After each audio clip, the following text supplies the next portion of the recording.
Agora você pode fazer parte do clube de membros do Spurgeon TV. Esses são e-books já disponibilizados para os membros do canal. Todos os dias, novos e-books são adicionados junto com outros benefícios que só os membros têm. Sendo um membro, você passa a ajudar no crescimento desse ministério, tanto na quantidade do que podemos publicar, como na qualidade do material. Nosso propósito é, juntos, atingirmos o maior número de pessoas com solo escritura. Seja um membro do Spurgeon TV. Encha-se toda a terra de sua glória. Amém e amém. Salmo 72, verso 19. Houve um tempo em que essa oração seria desnecessária. Na verdade, um período em que não poderia ser feita, pois aquilo que se pedia já existia. Houve um tempo em que a palavra rebelião não havia sido pronunciada contra a grande magistratura do céu. Um dia houve em que a lama do pecado nunca fora deixada pelo rastro da serpente, pois não existia serpente naquele tempo, nem espírito maligno. Houve uma hora, jamais esquecida, em que o serafim poderia ter batido suas asas para sempre e nunca ter encontrado nada de discórdia, rebelião ou anarquia em todo o universo de Deus. Quando os poderosos anjos se reuniram nos salões do Altíssimo e, sem exceção, reverenciaram seu soberano Senhor e prestaram a ele a homenagem devida. Quando a vasta criação girava em torno do seu centro, a grande metrópole, o trono de Deus, e prestava sua homenagem diária e horária a ele. Quando as harmonias da criação sempre convergiam para um ponto e encontravam seu foco perto do trono de Deus. Houve um tempo em que cada estrela era brilhante, quando todo o espaço estava cheio de beleza, quando santidade, pureza e felicidade eram como um manto que cobria toda a criação. Este mundo em si era outrora belo e encantador, tão belo e encantador que nós, que vivemos nestes tempos errantes, mal podemos imaginar sua beleza. Era a casa do canto e o lugar de habitação do louvor.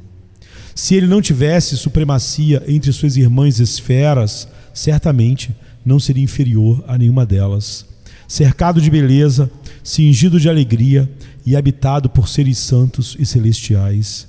Era uma casa a qual os próprios anjos amavam recorrer, onde os Espíritos Santos, as estrelas da manhã, deleitavam-se em cantar juntos sobre esta bela e formosa terra nossa. Mas como tudo mudou, como é diferente agora. Agora é nosso dever dobrar os joelhos devotamente e orar para que toda a terra ainda seja cheia de sua glória. Em certo sentido, essa oração ainda é desnecessária, pois de certa forma toda a terra está cheia da glória de Deus. Todos os teus feitos te louvam, ó Deus. É tão verdadeiro agora quanto era no paraíso. As estrelas ainda entoam o louvor do seu Criador. Nenhum pecado silenciou sua voz. Nenhuma discórdia trouxe uma nota dissonante entre as harmonias das esferas. A própria terra ainda louva o seu Criador. As exalações, ao surgirem com a manhã, ainda são uma oferta pura, aceitável ao seu Criador. O mugido do gado, o canto dos pássaros, os saltos dos peixes e os prazeres da criação animal ainda são aceitáveis como ofertas votivas ao Altíssimo. As montanhas ainda trazem justiça. Em seus cumes grisalhos, os pés santos de Deus poderiam pisar, pois ainda são puros e imaculados. Ainda agora, os vales verdes, sorrindo com sua verdura, enviam seus clamores ao Altíssimo. O louvor a Deus é entoado por cada vento. É proclamado em majestade temerosa pela voz da tempestade. Os ventos ecoam e as ondas, com suas 1000 mãos, batem palmas, mantendo o coro na grande marcha de Deus. Toda a terra ainda é uma grande orquestra para o louvor de Deus, e suas criaturas ainda assumem várias partes na canção eterna, que, cada vez mais ampla e crescente, eventualmente alcançará seu clímax na consumação de todas as coisas. Nesse sentido, portanto, a oração ainda é inadequada. Deus, que preenche tudo em todos e enche a terra e o céu, não precisa de mais glória em relação à essência de sua glória, pois ainda é glorificado em toda a terra. Mas Davi tinha em mente essa oração em outro sentido. Encha-se toda a terra de sua glória. Amém e amém. Não como criador, mas como um governador moral e um soberano. É como governador que nos rebelamos contra Deus e desonramos a Ele. É como nosso mestre, nosso soberano, nosso juiz, que temos desrespeitado sua glória e pisoteado em sua coroa. Portanto, é nesse sentido que Davi desejava que toda a terra fosse preenchida com a glória de Deus. Ele desejava que cada templo de ídolos fosse derrubado, que o nome de Jeová fosse cantado por cada lábio, que ele em sua pessoa fosse amado por cada coração e adorado para sempre, como Deus sobre tudo, bendito para sempre. Um desejo tolo, você diz, pois isso nunca poderá ser realizado. Certamente, o dia nunca chegará em que sistemas arcaicos de superstição desaparecerão. O que? Grandes sistemas de infidelidade e idolatria devem desmoronar. Eles têm resistido ao ariete por muitos anos, e ainda assim passarão, e o reino de Deus virá, e sua vontade será feita na terra, assim como é feita no céu. Não é um devaneio de um garoto, não é um desejo do entusiasta. Observe quem proferiu essa oração e onde ele estava quando a pronunciou. Foi a oração de um rei moribundo, de um rei morrendo.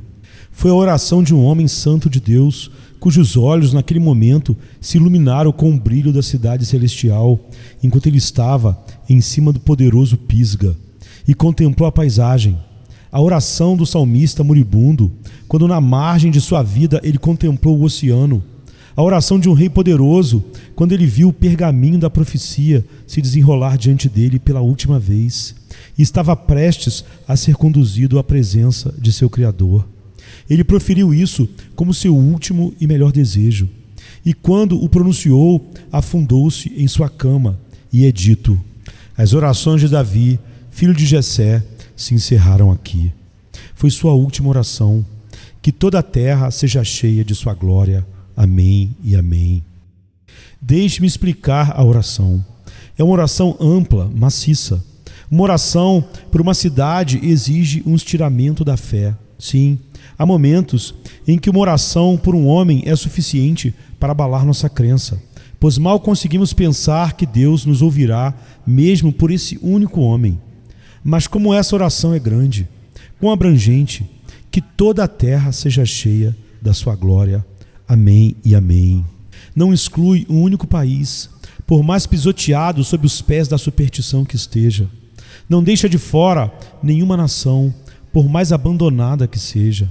Para o canibal, assim como para o civilizado. Para o homem que empunha o machado, assim como para o homem que dobra o joelho em súplica, esta oração é proferida.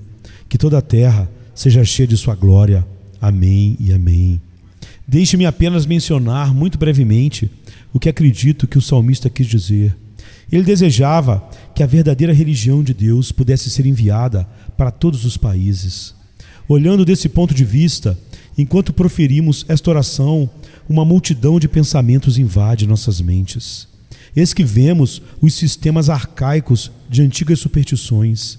Contemplamos multidões prostrando-se diante de Buda e Brahma e prestando suas adorações a ídolos que não são deuses. Oramos por eles para que deixem de ser idólatras e para que o nome de Deus seja conhecido entre eles. Lá vemos o crescente, brilhando como a luz pálida e doentia, e oramos para que os seguidores de Maomé se prostrem diante da cruz, renunciem ao cimitarra e retornem àquele que os amou. Vemos lá a mulher escarlate nas 7 colinas e a incluímos em nossa oração. Oramos para que Deus possa derrubar Roma, que ela possa subverter suas raízes profundas no inferno e fazer cessar sua tirania sobre as nações, para que ela não mais se embriague com o sangue dos mortos e não mais com suas idolatrias e feitiçarias desvie as nações do caminho, e incluímos em nossas súplicas. Olhamos para nações que estão completamente degradadas em cegueira e escuridão. Vemos os Khoikhoi em sua aldeia, os Bosquímano e o Bechuana, e elevamos nossa oração por eles. Que toda a terra seja cheia de sua glória. Amém, amém. que o centro da África, antes considerado estéril, mas agora descoberto como glorioso em fertilidade, torne-se também fértil em obras de graça. Que as regiões de onde nossos irmãos negros foram levados para a escravidão se tornem moradas de bem-aventurança e regiões de louvor a Deus. Nós lançamos nosso olhar para outras regiões onde o escalpo ainda está no cinturão do índio, onde ainda lavam as mãos em sangue e se deleitam com o assassinato. Ou olhamos para aquele imenso império da China e vemos as miríades ainda perdidas na infidelidade e em uma idolatria parcial que os consome e os destrói, e oramos que toda a terra seja cheia de sua glória. Amém, amém. Sim, é uma grande oração, mas a dizemos com convicção. Estamos orando contra todas as formas e modas de religião falsa e também oramos contra todo o humanismo secular em seu ateísmo, contra toda a cosmovisão secular que exclui Deus e faz do homem o centro de todas as coisas, caindo assim em decadência moral inevitável.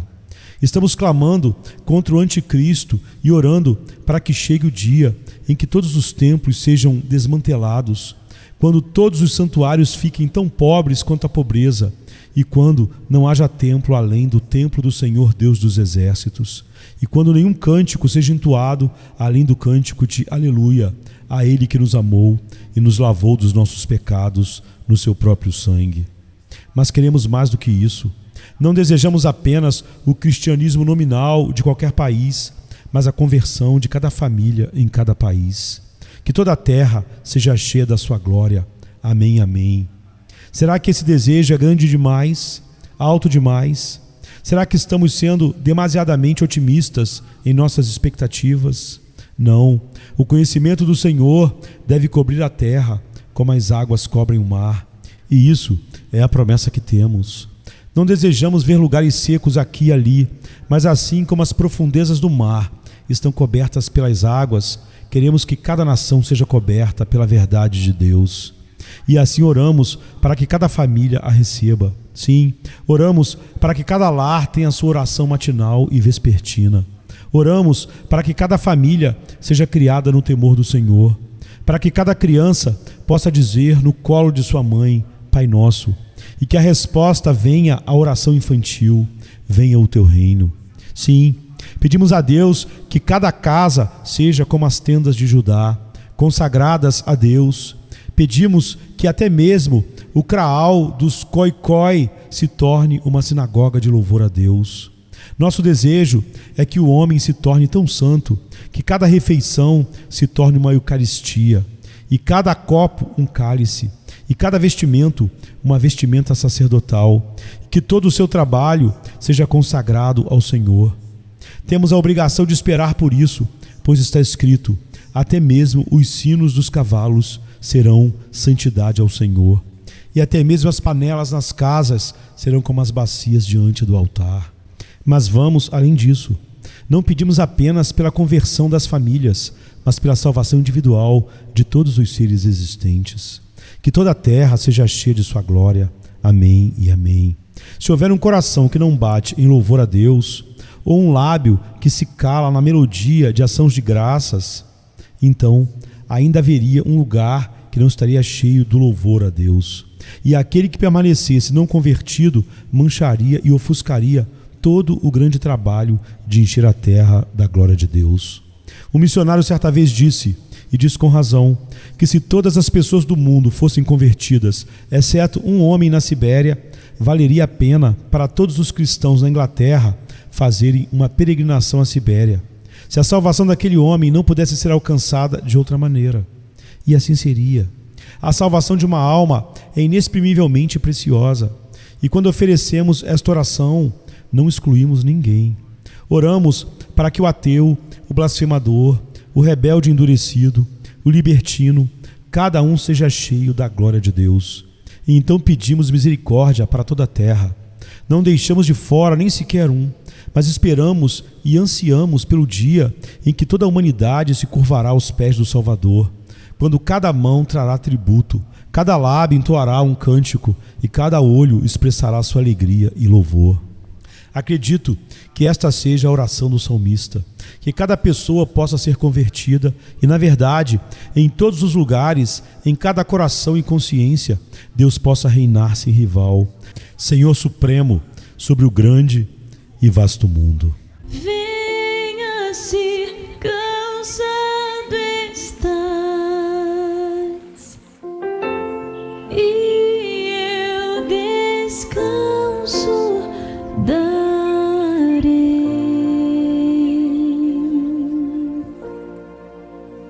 Tu descansarás.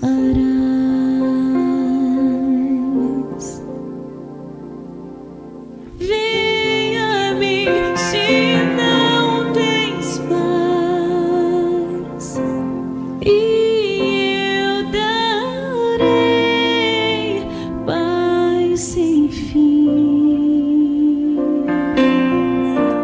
Terás paz sem fim. O meu jugo é leve, o meu fardo graça dá. Tome tua cruz, te darei a paz.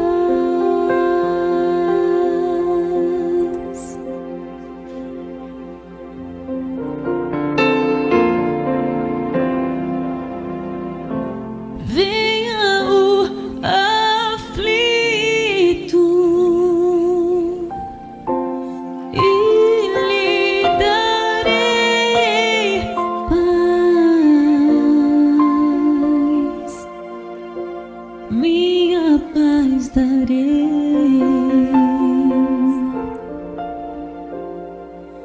Venha-me na dor sem fim, e eu darei paz, darei minha paz. Acalmar tuas águas e falar ao coração. Tome meu fardo, te darei a